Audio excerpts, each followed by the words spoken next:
Muchos conocemos ese Salmo 121 que comienza diciendo, alzaré mis ojos a los montes, ¿de dónde vendrá mi socorro? ¿Verdad? Lo conocemos. Y es una pregunta, ¿sí? Si se da cuenta. Alzaré mis ojos a los montes y luego es una pregunta, ¿de dónde vendrá mi socorro? Yo hago otra pregunta. ¿Qué pasa cuando los montes tiemblan y se caen como se cayeron media ciudad en diferentes estados? ¿Qué pasa cuando esos montes que representan estabilidad se resquebrajan, se caen, se parten y no queda nada? ¿Qué pasa?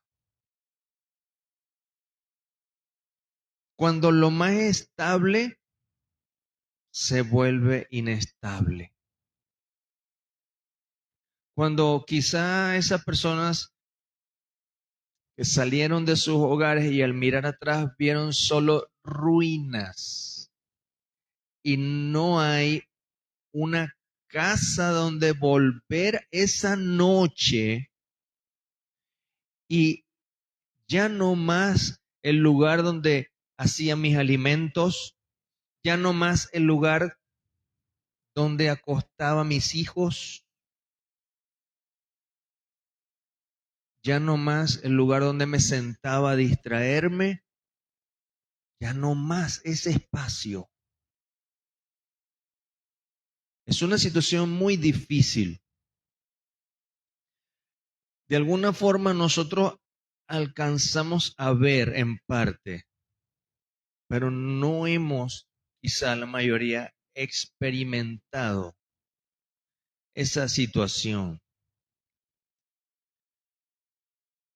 ¿Qué queda? Muchos, gracias al Señor, lograron mantener sus familias juntos. Otros no, perdieron hasta la familia. La estabilidad de la familia se resquebrajó. Habían casos, por ejemplo, de un hombre muy quebrantado porque su esposa y sus dos hijas de 5 años y 9 años no pudieron salir del departamento. La única cosa que puede sostener una vida en ese momento es el Señor, es Dios, lo único. Pero tenemos también que pensar que aunque no esté en un momento como ese, sino que estemos relativamente estables, debemos seguir pensando que nosotros dependemos de Dios y no de la estabilidad que nuestros ojos ven. Porque a veces nuestros ojos nos engañan y nos dicen, tengo esto, estoy cómodo, estoy bien. Y tenemos que aprender a depender de Dios, aunque nos sea arrebatado lo que tengamos.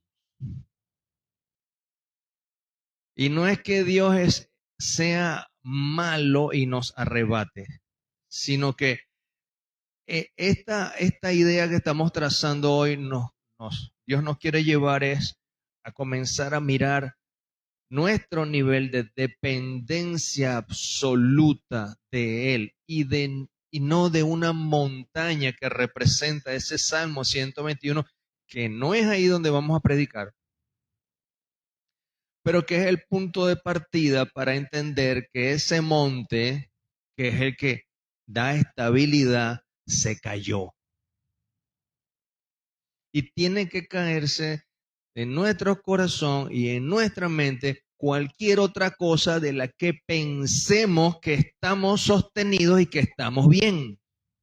Porque tenemos que sostenernos es del Señor, de Dios. De Dios.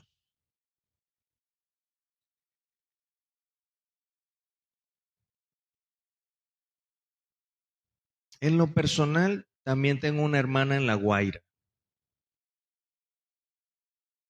Y sí, fue una situación muy difícil. Como en un 8º piso estaba ella, justo en La Guaira. Pasaron esos eventos, salieron, durmieron en la noche en la calle, sin nada. Me cuenta mi cuñado que la abrazó a ella, abrazó al hijo y los tres estaban juntos en medio del sacudón. Y él me dijo, si partíamos los tres juntos.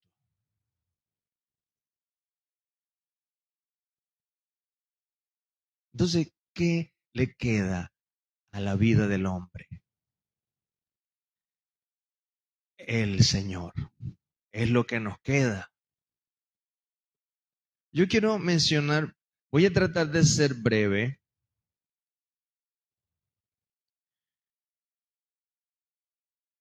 con algunas ilustraciones y con todo el respeto para cada uno de nosotros y para aquellas personas que también se conectan o que puedan ver la transmisión por el Facebook. Quiero mencionar o detallar algunos eventos de terremotos que la Biblia registra, para que tengamos algunas ideas de que Dios no es ajeno a eso. Y tampoco es un Dios que está sentado en un trono con un rayo mirando hacia abajo a ver a dónde va lanzando rayos a los habitantes de la tierra. Entonces, vamos a repasar algunos eventos difíciles de la Biblia. En algunos casos, ciertas situaciones ameritaron una disciplina de parte de Dios y se manifestó así. Pero no significa que todo evento de la naturaleza, de tragedia o de catástrofe, es Dios que está mandando molesto algo. Repasemos, por ejemplo, aquella rebelión de Coré, cuando Moisés, que él quería Coré, asumir el liderazgo cuando había sido Moisés llamado con Aarón a sacar al pueblo de Egipto y estaban transitando en el desierto. Ya lo hemos compartido aquí, yo mismo lo he compartido. En medio de la rebelión de Coré hubo un terremoto. Para los que toman nota, números 16, 31 en adelante, para los que toman notas. Hubo un terremoto al final del asunto de la crisis, porque Moisés dijo, si tú te mueres como se muere todo el mundo, no pasa nada y Dios no me ha puesto aquí. Pero si la tierra abre su boca y mueres tragado por la tierra, casi no había terminado Moisés de decir esas palabras y hubo un terremoto y se abrió la tierra. Y exacta y justamente cayeron esas personas. Coré, sus familias, 2 más que estaban con él aliados. Y después que cayeron, la tierra se volvió a cerrar y quedó tal cual como si no hubiera pasado absolutamente nada. Y usted me puede decir, pero es Dios. Y yo le diría, a las personas que les pasó eso tenían conciencia de Dios, de a lo que Dios les había llamado. Tenían una relación directa con Dios y aún así entraron en una rebeldía. Y Dios como Padre también disciplina. Pero eso es un caso que vamos a ir analizando evento tras evento, que se los tengo resumidos acá. Pero eso no significa que es algo general para todos. ¿Ok? Veamos el ejemplo de Josué, cuando iban a conquistar Jericó. ¿Recuerdan? Para los que toman nota, Josué 6, 20. Habían dado varias vueltas por varios días y el último día dieron 7 vueltas. Y cuando el pueblo oyó el sonido de los cuernos, gritó con toda su fuerza y de repente los muros de Jericó se derrumbaron. Y los israelitas fueron directos al ataque a la ciudad y la tomaron. Hubo un terremoto. La Biblia no registra la palabra terremoto, pero hubo un terremoto porque los muros que tenían grosor de 3 metros tuvieron que haberse desplomado por un movimiento tectónico. Ahora, eso fue Dios en favor de su pueblo.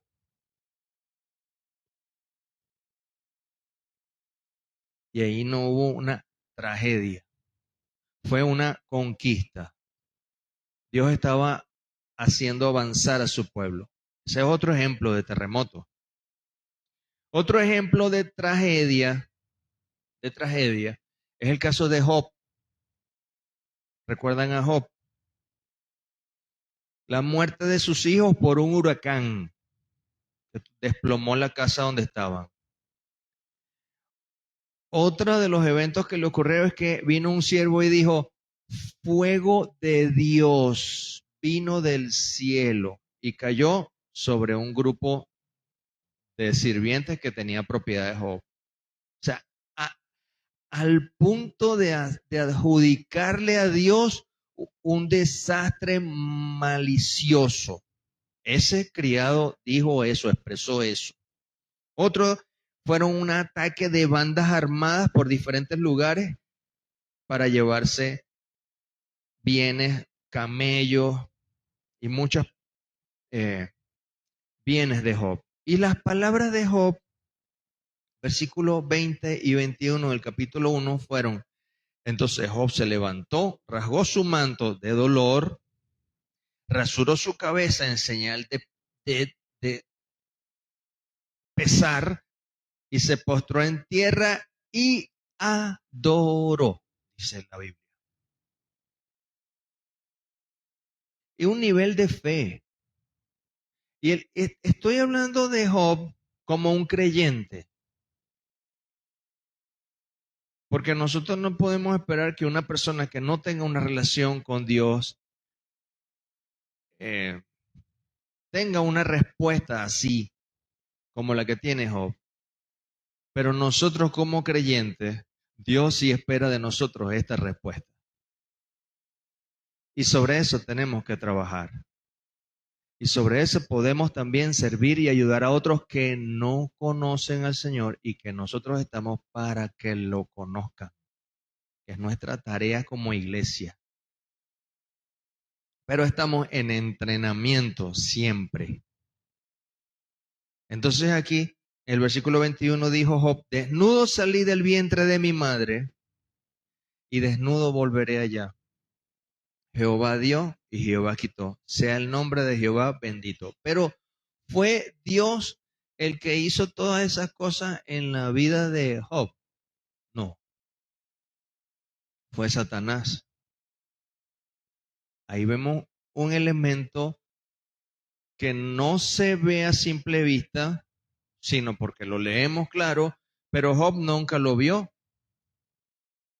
Porque Job dijo aquí, Dios me dio, Dios me quitó. Job creía que era Dios el que había hecho eso, pero no era Dios. A los ojos de Job nunca supo qué pasó. Pensó que era Dios, porque Job no leyó su propio libro.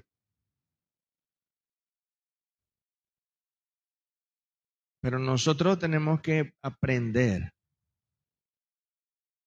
que muchas tragedias en la vida no son orquestadas por Dios, sino que Dios toma ocasión para restaurar, para sanar, para dar vida, para levantar, para fortalecer, para bendecir, para acompañar, para salvar.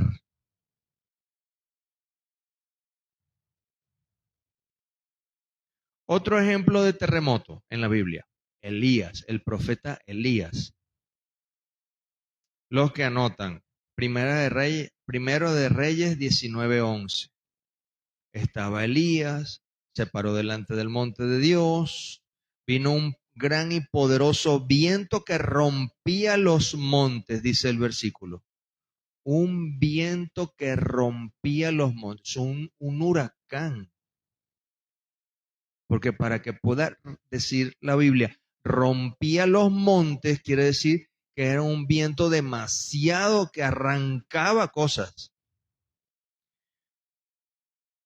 Después dice, y quebraba las peñas delante de Dios, pero Dios no estaba en el viento.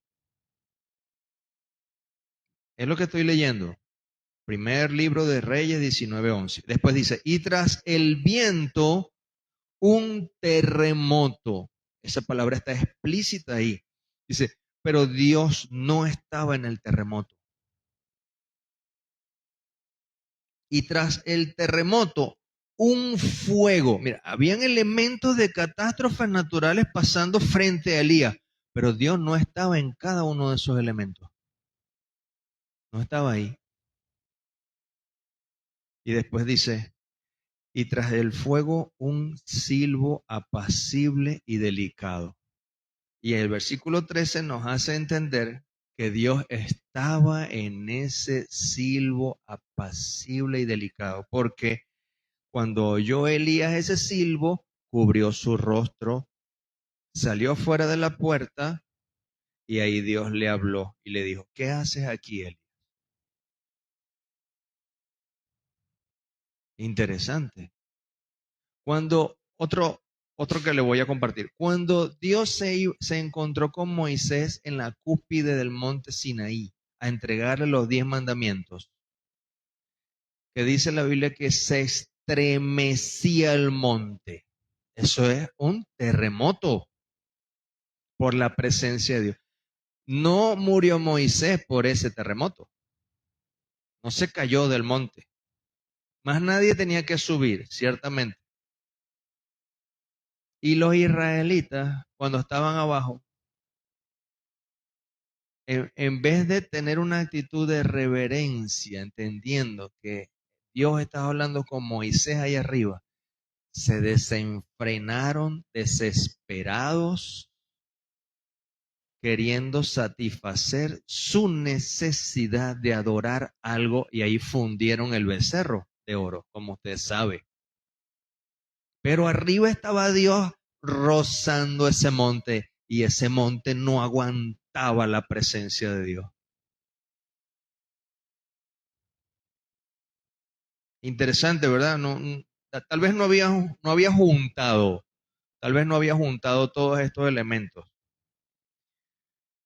El rey Usías, del cual también en una oportunidad compartimos aquí un mensaje, en segundo de Crónicas 26, 16 en adelante, Dios lo había prosperado mucho en todas las cosas, hasta que se llenó de orgullo, ¿verdad?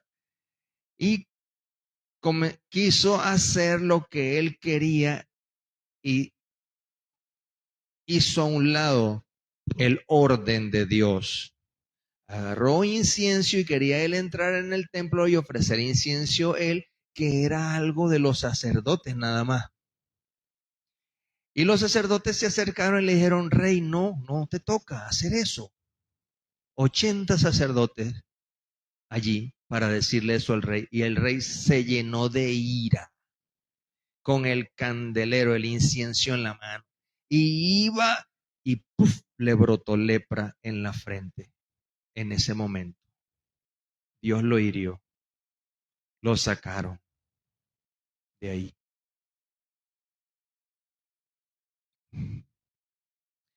Pareciera que en ese tiempo el pueblo seguía ese mal ejemplo porque en unas excavaciones que hicieron,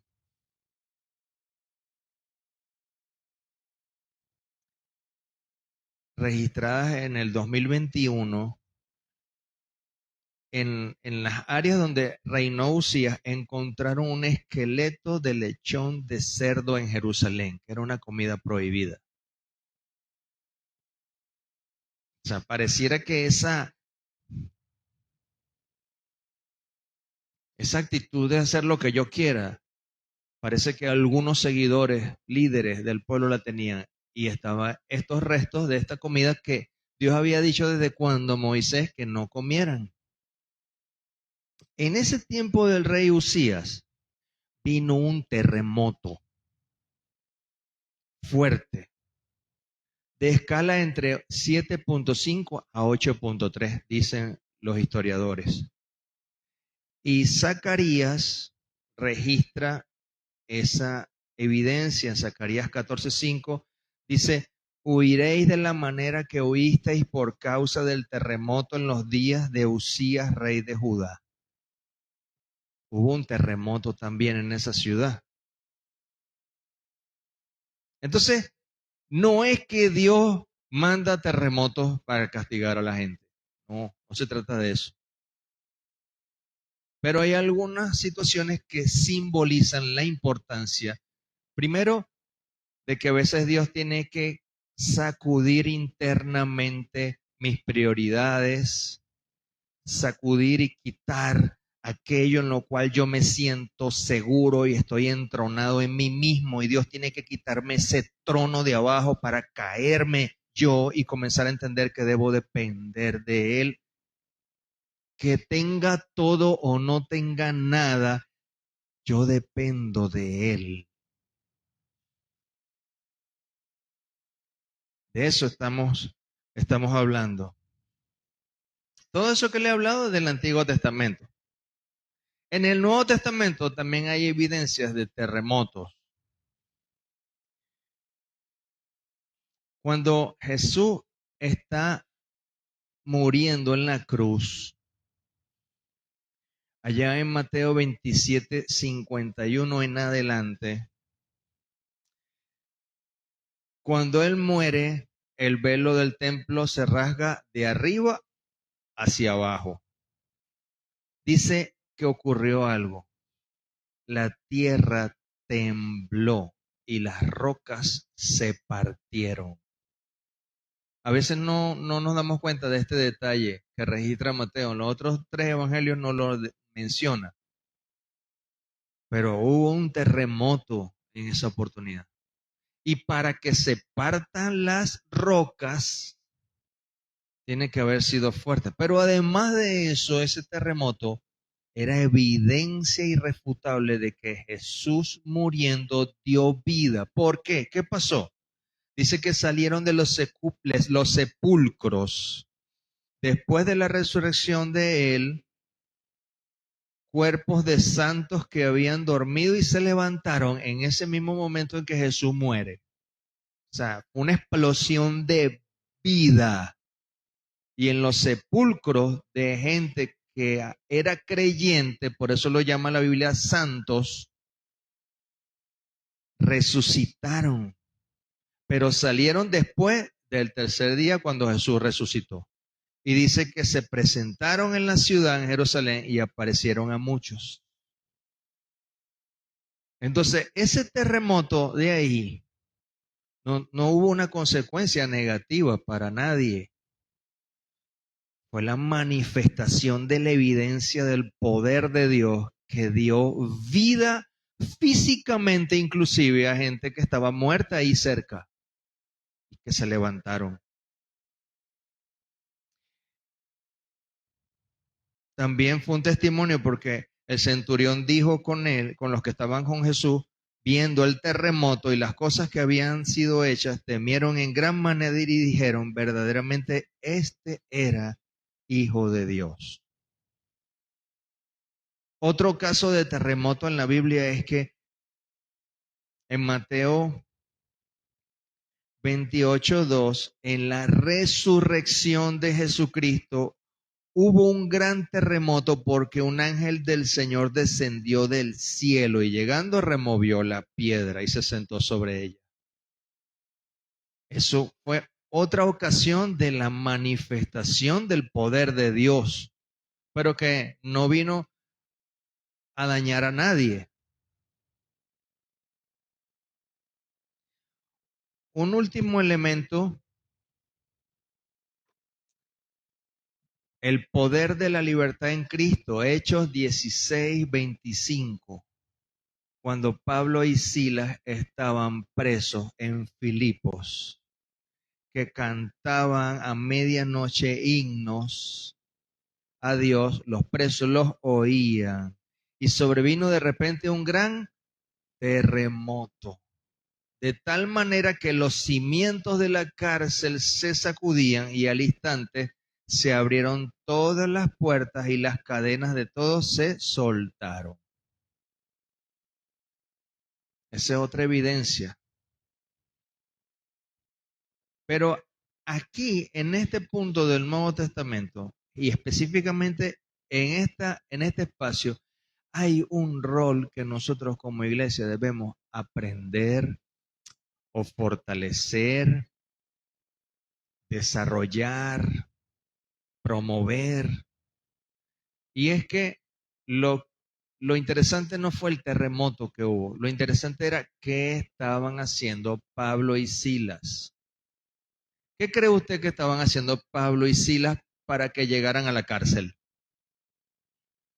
Estaban predicando el evangelio de salvación del Señor Jesús.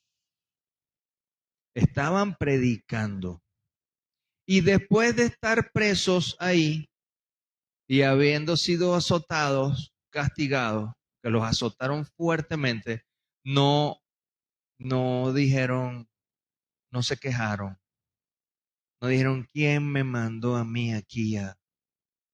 Dentro de la cárcel pudieron haberse puesto mal, ¿verdad? Y ahora, ¿y qué hago yo aquí ahora? Y yo estaba, y pensar en su vida pasada, yo estaba cómodo allá, sino que cantaron, heridos, sujetados en algo llamado cepo, manos y pies, en el fondo de la cárcel, donde algunos estudiosos bíblicos decían que excrementos de otros presos que estaban en las celdas superiores les caían a ellos. Y así estaban cantándole a Dios. Eso es un nivel, hermano. Yo respeto a cada quien, pero no estoy seguro que hemos pasado por ahí.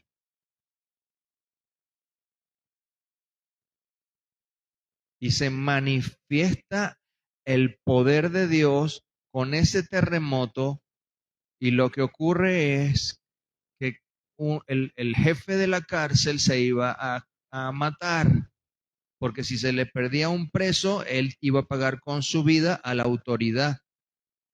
Y Pablo lo detuvo, estamos todos aquí, le habló del Señor, se convirtió, entregó su vida a Cristo, ese carcelero, lo llevó a su casa, les curó las heridas, se bautizó él y toda su casa.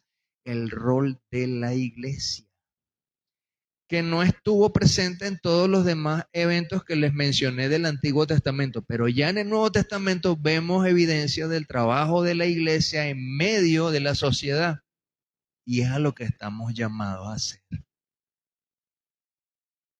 Jesús también en Mateo 24:7 habla de que se iba a levantar nación contra nación, habrá pestes, habrá terremotos en diferentes lugares, será principio de dolores, y habla del rol de la iglesia también en el versículo 14 de Mateo 24. Y será predicado este evangelio del reino en todo el mundo para testimonio a todas las naciones, y entonces vendrá el fin.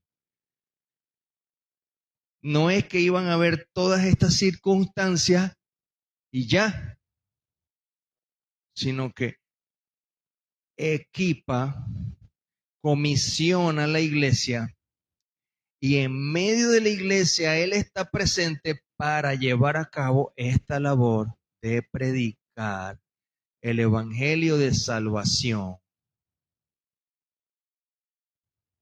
Entonces, ahora estamos comenzando a ver algo muy importante para Dios, que es la obra de la iglesia por la cual Él murió, para salvar a la humanidad. No quiere Dios hacer una obra de salvación Él solo, Si lo hubiera querido él solo, no hubiera escogido 12 discípulos, no los hubiera entrenado 3 años y medio. No hubiera después enviado aquellos 70 de dos en dos, no hubiera dicho que predicaran, se multiplicaran los discípulos, no hubiese Pedro ganado 3.000 almas en un discurso, ni 5.000 almas en otro discurso después, no hubiese crecido la iglesia, no se hubiera expandido, pero lo que el Señor dijo fue: ir y hacer discípulos a todas las naciones. Y me seréis testigos en Jerusalén, en Judea, en Samaria y hasta lo último de la tierra. O sea que el plan del Señor es usar su iglesia para llevar la salvación a la humanidad. A diferencia de todos los eventos sísmicos que mencionamos del Antiguo Testamento, aquí hay un elemento diferente y está la iglesia para no participar en un evento de catástrofe, sino para entrar a la vida de aquellos que están atravesando catástrofe y presentar al Señor con algún donativo, con obra social, con consolación, con apoyo de orientación psicológica, con predicar la palabra. Pero la iglesia debemos estar presentes y debemos capacitarnos.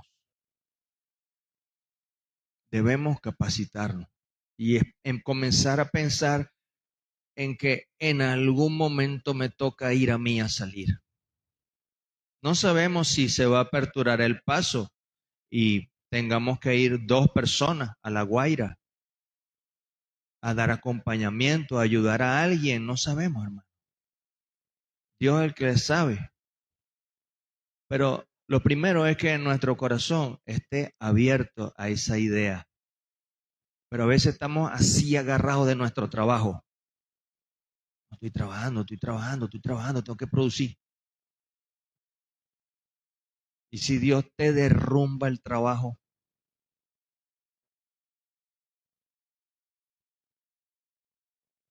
como usted sabe en Apocalipsis 16, 18, Jesús habla o se manifiesta el terremoto más grande que va a haber en la historia de la humanidad.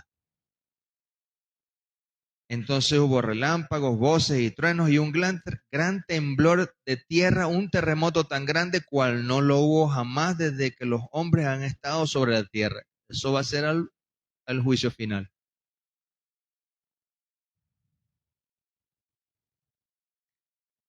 Pero la iglesia no va a estar ahí, pastor. La iglesia no va a estar ahí. Porque ya en ese tiempo debemos haber propagado el mensaje de salvación a todos. Y a cada quien debe estar consciente de eso. Y hacia allá tenemos que apuntar, a predicar. Ahora, hermano, algo interesante pasó. Algo interesante pasó instantes antes del terremoto. Algunos quizás lo vieron por las redes, posterior. Pero hubo un grupo de personas que estaban entregadas a un ritual de idolatría, a una fiesta pagana en el pueblo de Naiguatá,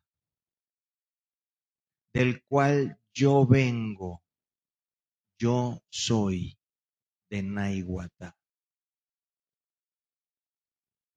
Y estaban celebrando el baile a San Juan. Y también los diablos de Naiguatá están presentes. Y eso es puro tambor. Y en medio de ese ritual y de ese frenesí gritaban: que la tierra tiemble, que tiemble la tierra. En medio de ese ritual de cántico, la tierra comenzó a temblar. Y allí todos sí salieron corriendo asustados, dejaron tambores, dejaron todo. Un principado demoníaco les respondió. Porque no fue Dios. Porque Dios tiene misericordia y tiene la iglesia para predicar. Pero ahí tomó ocasión un principado demoníaco de esa zona para traer muerte, caos, destrucción, porque le abrieron el derecho de obrar con ese ritual desde Naiguatá.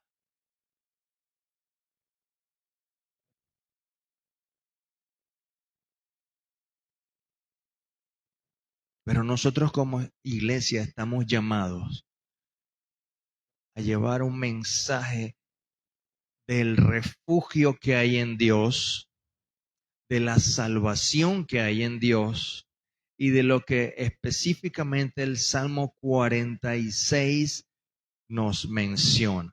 Y vamos allí al Salmo 46. Yo tengo acá la versión Dios habla hoy en la Biblia. Y me gustó esta versión y por eso la escogí para trazar esta lectura acá y estas ideas. El Salmo 46 de esta versión dice, Dios es nuestro refugio y nuestra fuerza. Está hablando alguien que forma parte del pueblo de Israel. Está hablando un creyente inspirado por el Espíritu Santo. Es la palabra de Dios y nosotros hacemos nuestra esta declaración porque hemos conocido al Señor, somos suyos, pero las personas que no tienen nada que ver con Dios, que no han nacido de nuevo, no pueden en un momento como esto de tragedia ya, no pueden decir o les cuesta asimilar y creer y recibir que Dios es refugio, porque lo que hay es desolación. Lo que muchas vidas viven es tragedia. Y algunos pudiesen hasta pensar no querer nada, pensando que Dios fue el que les envió ese temblor. Y nosotros esta palabra tenemos que mostrarla y llevarla en la gracia de Dios a esas vidas, diciéndole, Dios te ama y quiere ser tu refugio, como lo es para cada una de las personas que somos iglesia, que hemos nacido de nuevo y que podemos decir con total fe, Dios es nuestro refugio y nuestra fuerza. Y dice esta versión, nuestra ayuda en momentos de angustia.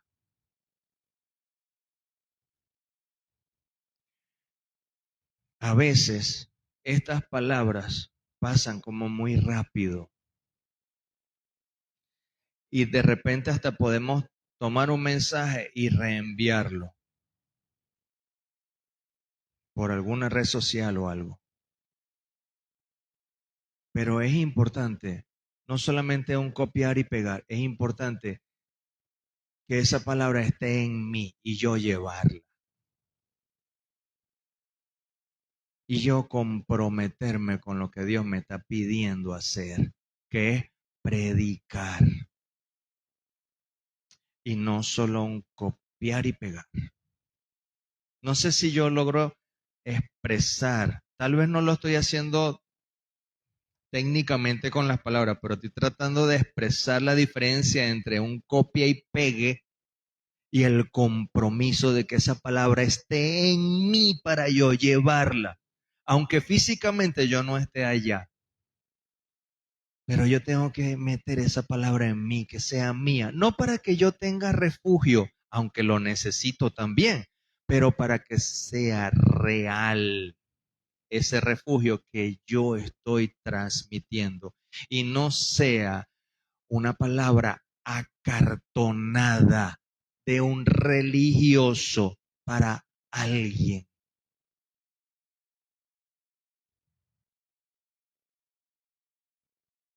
El versículo 2, acá en esta versión dice, por eso no tendremos miedo. aunque se deshaga la tierra, aunque se hundan los montes en el fondo del mar. Hermano, una cosa es decir esto y otra cosa es que estemos en medio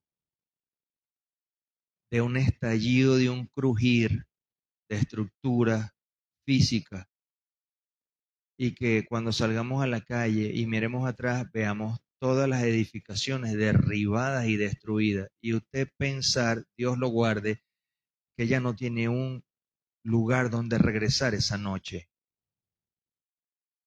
Por eso es que digo que esa palabra tiene que estar dentro, usted tiene que tomarse tiempo y pensar en esto.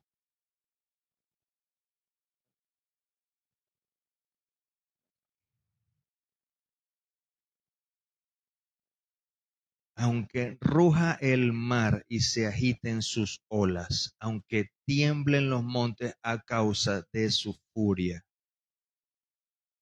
Está hablando de una circunstancia que Dios no está mandando ahí. Es una catástrofe natural que puede ocurrir sencillamente por la mano del hombre, por la extracción de minerales en el subsuelo en algunas zonas, por las perforaciones que hacen para extracción de petróleo. La mano del hombre puede causar eso. Por un mal cálculo en hacer edificaciones, por tratar de ahorrarse dinero para no usar los materiales adecuados para construir. La mano del hombre. Las bombas nucleares que han explotado, en fin, los químicos que salen, las plantas de nucleares. La mano del hombre puede causar estas cosas, hermano.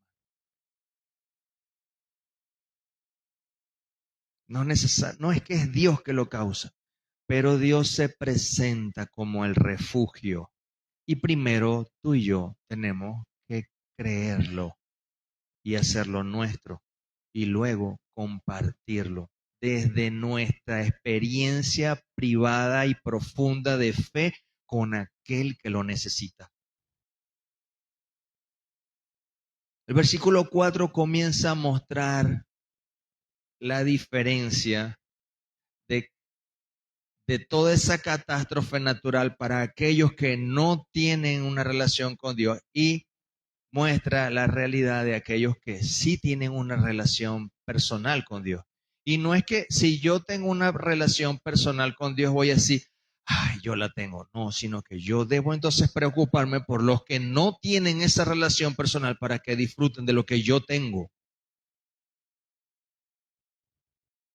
El versículo 4 dice, un río alegra con sus brazos la ciudad de Dios. Ya comenzamos a ver a un Dios protector, guardando. Dice, la más santa de las ciudades del Altísimo. Algunos estudiosos hablan de la Nueva Jerusalén. Otros podrían pensar que se trata de su pueblo.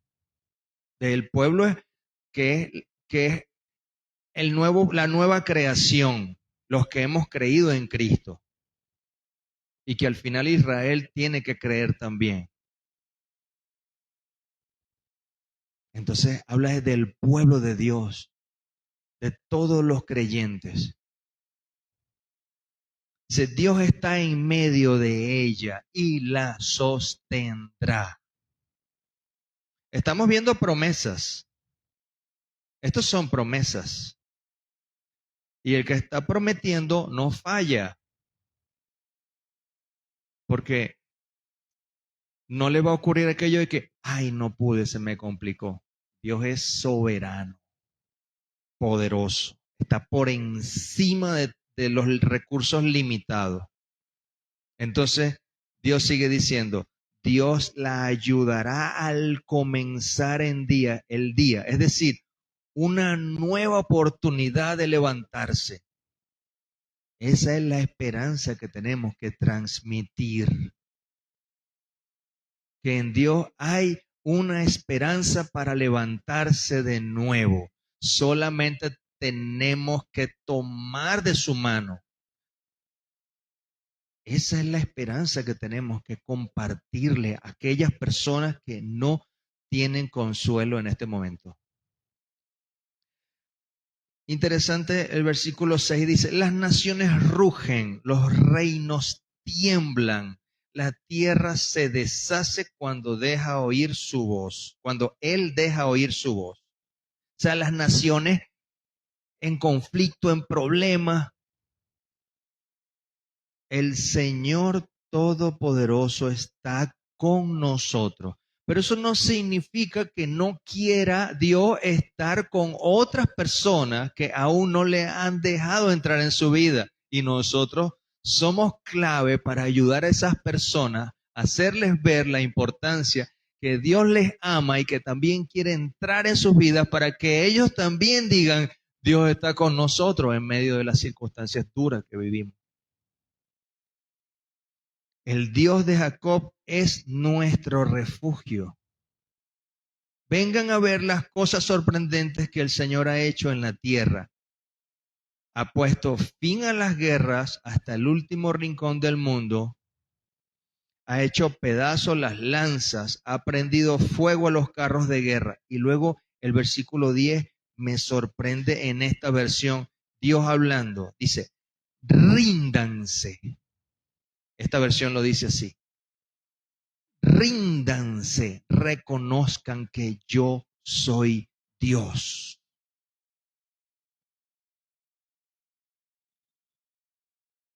Esa palabra ríndete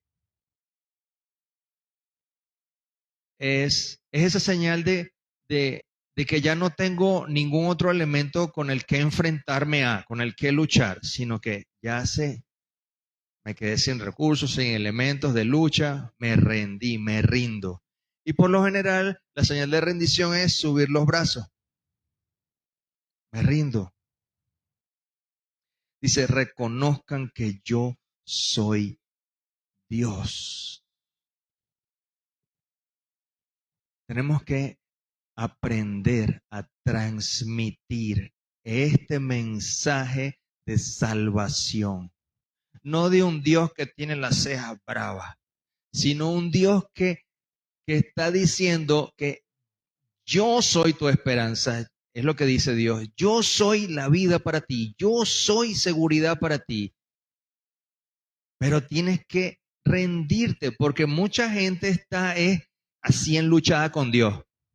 No se deja y está en guardia, arriba, con Dios, luchando. No, que entonces las excusas, tú sabes, son, no, esa religión, no, yo no, a mí me enseñaron este tipo de religión, no, yo no dejo esto, no, no tengo tiempo, el trabajo, no. Están luchando con Dios. Dios dice, ríndete. Y después dice este mismo versículo, el 10, en esta versión, yo estoy por encima de las naciones. Yo estoy por encima de toda la tierra. Y termina el salmista diciendo, el Señor Todopoderoso está con nosotros. El Dios de Jacob es nuestro refugio. Ahora, Dios está en ti. Y tenemos que aprender a llevarlo a aquellas vidas que lo necesitan. Y que nosotros no pensemos con prejuicio o predisposición a que él no se lo merece porque tal cosa, tal cosa, tal cosa, tal cosa. Sino llevarlo. Dios va a obrar en esa vida. No sabemos cómo, cuándo, ni por qué. Pero nuestra tarea es llevar a Jesús. No podemos esperar que la gente venga solita aquí, aunque Dios ha traído por gracia, poder y misericordia personas para acá. Pero no podemos quedarnos con los brazos cruzados esperando que llegue, que Dios traiga a la gente. Nos dice, vayan a ser discípulos a las naciones. Tenemos que salir. tenemos que ir. Y si usted no puede trascender geográficamente a algún lugar, vamos a comenzar a preparar mensajes para enviarlos por las redes de una forma más enfocada a presentar al Señor, hablando de algunos temas en particular. Porque el Señor ama, no está bravo. Dios no le duele la tragedia de cada uno. Le duele y lo evidenciamos en que por cada uno envió a su propio hijo a morir la muerte que no quería que muriéramos todos los demás. Eso es la evidencia de que Dios ama a la humanidad, a la creación. No es que está bravo con la creación. Porque toda la ira acumulada del pecado de la humanidad, Dios la colocó sobre Cristo a padecer en la cruz, a pagar por nuestros pecados.